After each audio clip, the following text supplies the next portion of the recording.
Bonjour, j'espère que vous allez bien. Moi, je vais super bien comme d'habitude. Bienvenue dans les histoires d'Akuma. N'oubliez pas de partager, de liker et de vous abonner. Ici, comme je le dis toujours, nous apprenons les leçons de la vie courante. Alors, aujourd'hui, on va parler d'une famille polygamique. Voilà un monsieur qui avait épousé deux femmes. La première épouse et la deuxième épouse. La première épouse, elle avait 3 enfants et la deuxième n'avait que 2 enfants. L'aînée de la première épouse était très intelligente. Cette petite fille, elle était vraiment intelligente. Elle n'avait jamais repris de classe. Elle avait même sauté des classes parce que son intelligence dépassait parfois les professeurs. C'est pour ça qu'ils avaient proposé à un moment donné qu'elle saute des classes. Elle est donc arrivée en classe de terminale à 15 ans. Vous pouvez vous imaginer cela, à 15 ans. Et pendant qu'elle sautait des classes et qu'elle brillait à l'école, la deuxième femme, elle n'était pas toujours contente de cela parce que les 2 enfants de la deuxième épouse avaient presque le même âge que les 2 derniers enfants de la deuxième épouse. Donc, le mari, il avait essayé de faire ça comme ça pour que les enfants aient à peu près un même âge. Mais la deuxième épouse, alors, elle n'était pas du tout contente lorsque la première femme recevait les lettres de l'école qui attestaient que son enfant était extrêmement intelligent et que il fallait qu'elle saute des classes.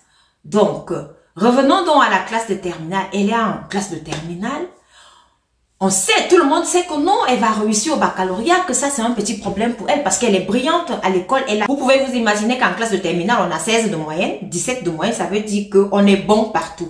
Moi-même, j'ai fait la classe de terminale, mais je n'étais pas comme ça. Elle a fait le bac, curieusement, elle a échoué au baccalauréat.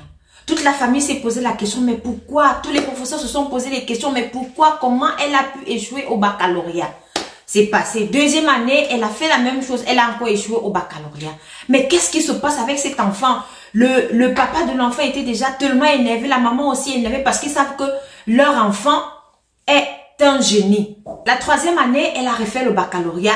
Elle n'a pas toujours eu le baccalauréat. Malgré que les notes en classe, elle avait de très bonnes notes. Elle était toujours première. Mais arrivée au baccalauréat, elle n'arrivait pas à avoir le baccalauréat. C'est comme ça qu'elle a eu à faire le baccalauréat 9 fois sans réussir. Donc, à la 10e fois, tenez-vous bien, écoutez bien l'histoire, ce qui s'est passé à la 10e fois. À la 10e fois, elle décide donc, elle dit à ses parents que bon, comme vous me voyez là, je ne vais plus à l'école. Je ne vais plus à l'école, je vais carrément arrêter cela parce que j'en ai marre. J'ai vieilli en classe de terminale, je suis arrivée en terminale, j'avais 15 ans. Maintenant, ça fait 10 ans, alors là, j'ai 25 ans. Il ne pouvait même pas s'imaginer ou alors se poser la question de savoir que, mais est-ce qu'il n'y a pas un problème mystique derrière toute cette histoire-là? Non, il ne pouvait pas s'imaginer cela.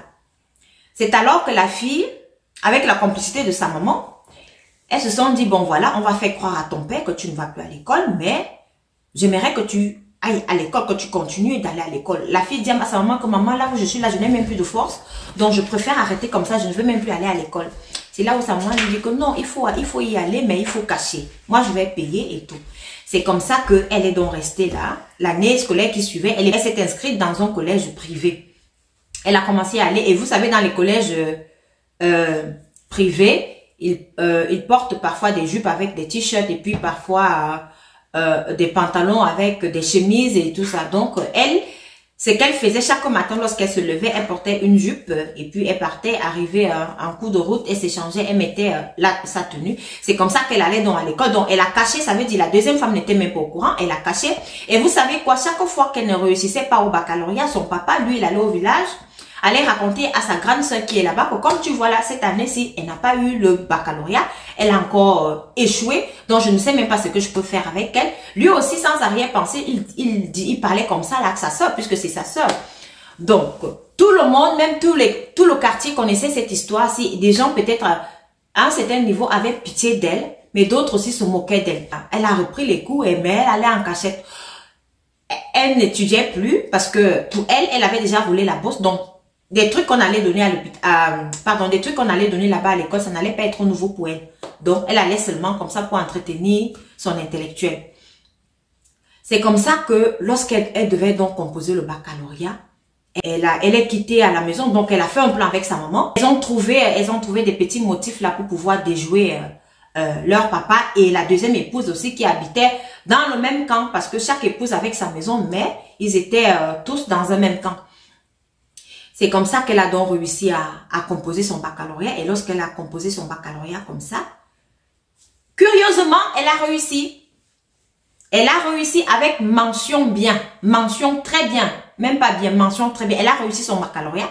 Et lorsqu'on a entendu son nom à la radio, tout le monde dans la construction était étonné, dit que mais quand est-ce que tu allais à l'école? Tu allais à l'école quand? Ça s'est passé quand et tout? Elle a dit non papa, je suis allée composer et j'ai réussi. Le papa lui aussi, il était tellement content pour sa fille et tout.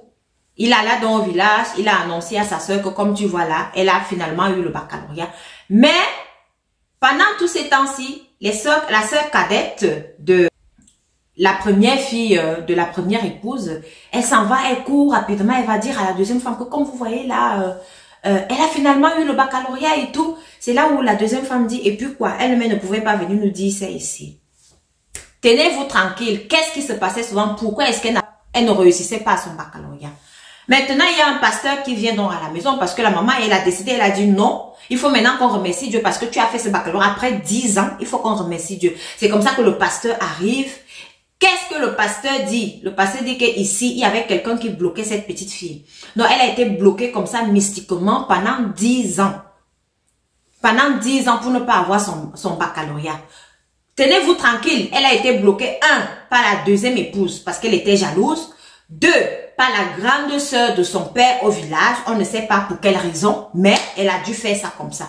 Donc, lorsque la fille a donc décidé de ne plus aller à l'école, ils ne sont plus allés toucher ce que chacun allait souvent toucher. Parce que ce qu'elle faisait, pardon, c'était que chaque année, elle savait que non, elle allait à l'école et elle allait composer le baccalauréat. Elles allaient toujours toucher leurs histoires mystiques là pour qu'elles ne réussissent pas. Mais cette année, donc, si elle a dit qu'elle n'allait plus à l'école, donc tout le monde savait que elle n'allait pas à l'école. Donc c'est pour ça que c'est la raison pour laquelle elles ne sont plus allées toucher ce qu'elles avaient l'habitude de toucher pour que la petite n'arrive pas à réussir à son baccalauréat. Voilà donc l'histoire de cette famille polygamique. Donc une petite fille qui a été bloquée mystiquement pendant 10 ans pour ne pas avoir son baccalauréat. Dieu merci.